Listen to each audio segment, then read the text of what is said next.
Updates చూద్దాం. దేశీయ stock మార్కెట్లు లాభాలు ప్రారంభమయ్యాయి. సెన్సెక్స్ నిఫ్టీ లాభాలు ట్రేడ్ అవుతున్నాయి. HDFC bank, Reliance, Tata Motors, ICICI bank షేర్లు లాభాల్లో కొనసాగుతుండగా భారతీయ ఎయిర్టెల్, M&M, హీరో మోటార్ షేర్లు నష్టాల్లో ట్రేడ్ అవుతున్నాయి.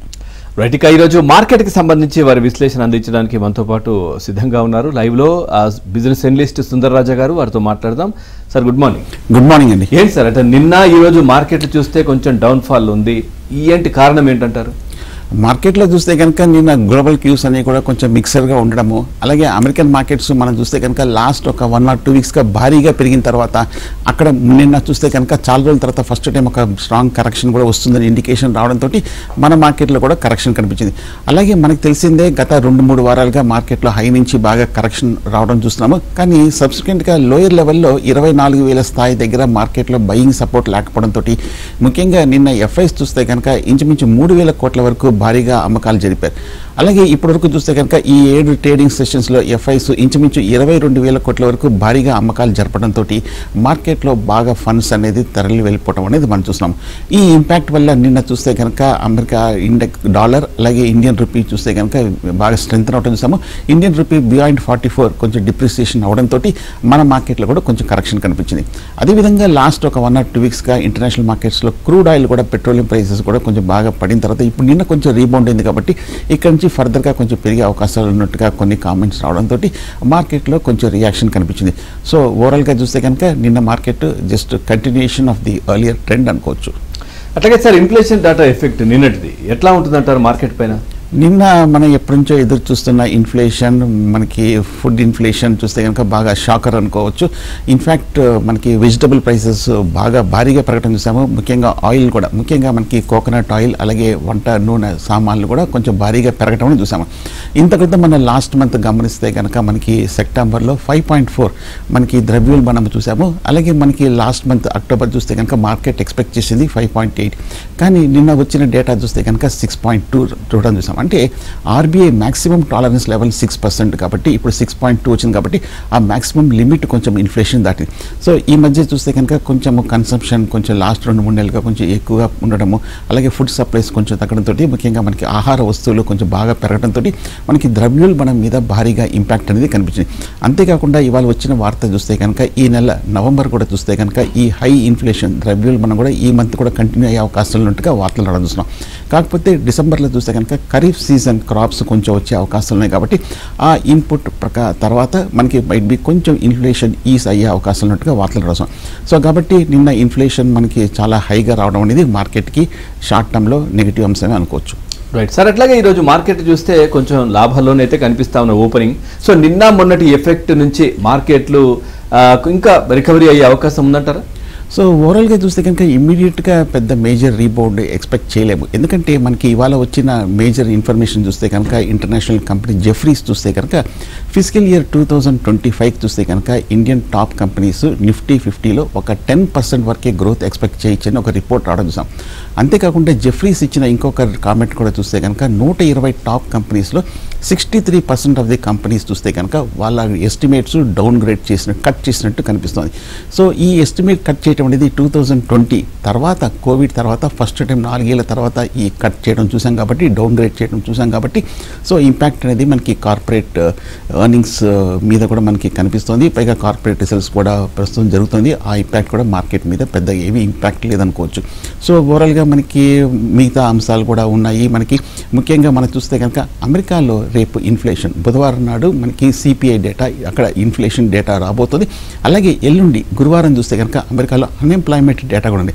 సో ఈ రెండు కూడా చాలా కీలకమైన ఇంపాక్ట్ మనకి మార్కెట్ మీద కనిపిస్తున్న సంగతి మనకి తెలిసిందే కాబట్టి రేపు అమెరికాలో ఇన్ఫ్లేషన్, ఎల్లుండి అన్ఎంప్లాయ్మెంట్ డేటా బట్టి మార్కెట్ షార్ట్ టర్మ్ మూమెంట్ తీసుకునే అవకాశం ఉంది.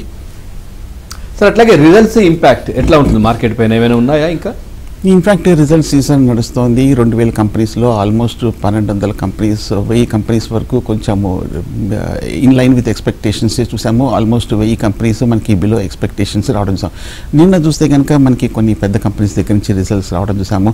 మనకి మేజర్ ఆటోమొబైల్ కంపెనీ అయిన బాష్ దగ్గర నుంచి మంచి రిజల్టే వచ్చింది. అలాగే మనం చూస్తే కనుక బ్యూటీ పార్లర్ సంబంధించిన బ్యూటీ ఐటమ్స్ తయారు చేసే నైకా దగ్గర నుంచి మంచి రిజల్టే వచ్చింది.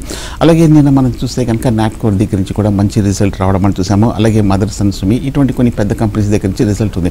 అలాగే ఇవాళ చూస్తే కనుక మరికొన్ని ఇంపార్టెంట్ కంపెనీస్ దగ్గర నుంచి కూడా రిజల్ట్ ఉన్నాయి.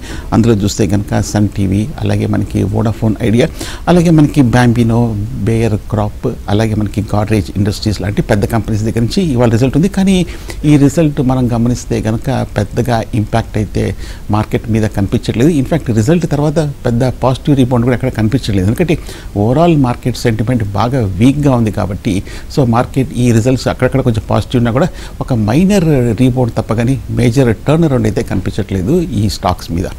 సార్ అట్లాగే స్విగ్గీ కూడా లిస్టింగ్ వస్తున్నట్టుగా తెలుస్తుంది. అట్లాగే ఇంకా ఏమైనా ఐపీఓస్ ఉన్నాయా?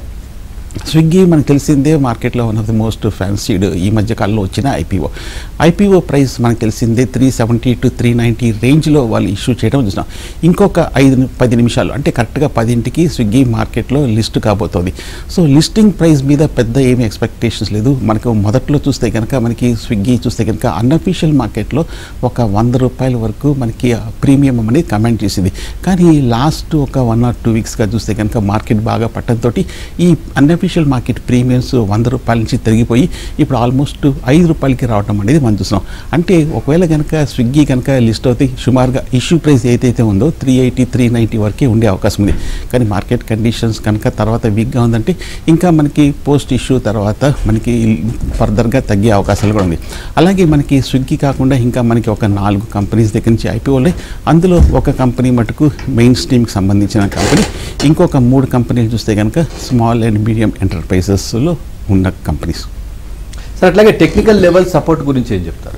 నిన్న మనం చూసాము మార్కెట్లో కీలకమైన 24,000 స్థాయి దగ్గర టెక్నికల్గా ఒక మేజర్ సపోర్ట్ ఉండడం మనం చూసాము. కానీ ఆ సపోర్ట్ నుంచి ఇంత క్రితము ఈ లాస్ట్ 4 నెలల్లో మనకు మార్కెట్లో కొంచెం కన్సాలిడేషన్ అయ్యి ఆ లెవెల్ నుంచి రీబౌండ్ చూసాం.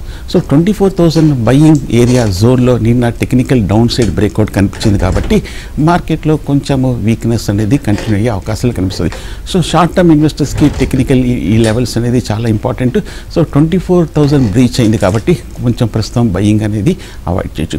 కాకపోతే మనకి లోయర్ లెవెల్ అంటే 23,700 రేంజ్లో 200 days long term moving average ఉంది కాబట్టి ఇక్కడ ఏమైనా కొంచెం మార్కెట్లో కన్సాలిడేషన్లోకి వెళ్ళే అవకాశం ఉంది. సపోజ్ ఇన్వెస్టర్లు కనుక ఏమైనా బయింగ్ చేయాలనుకుంటే కనుక ఈ లెవెల్స్ వాచ్ చేసి 24,000 పైన కనుక స్ట్రాంగ్గా క్లోజ్ అవుతే అప్పుడు షార్ట్ టర్మ్లో కొంచెం ఫ్రంట్ లైన్ స్టాక్స్లో బయింగ్ని అటెంప్ట్ చేయొచ్చు. Right, thank you sir. Market సంబంధించి చాలా చక్కటి విశ్లేషణ అందించారు. Thank you very much. విలాసకారుల దిగ్గజం మెర్సిడెస్ బెంజ్ ఇండియా సరికొత్త AMG C63S ఈ పర్ఫార్మెన్స్ కార్ను విపణిలోకి విడుదల చేసింది.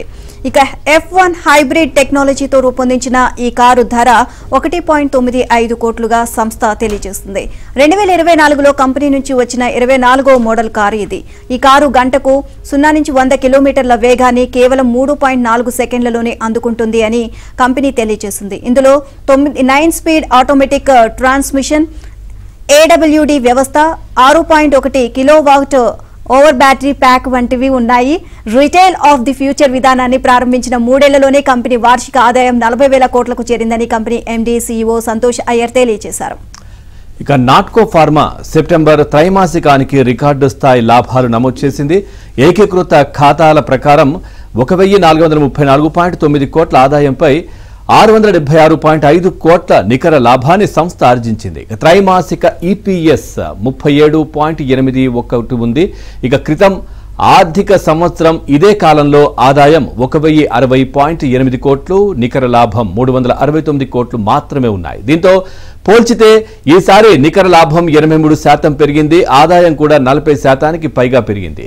తుది ఔషధాల ఎగుమతులు అధికంగా నమోదు కావడమే ఇందుకు కారణం.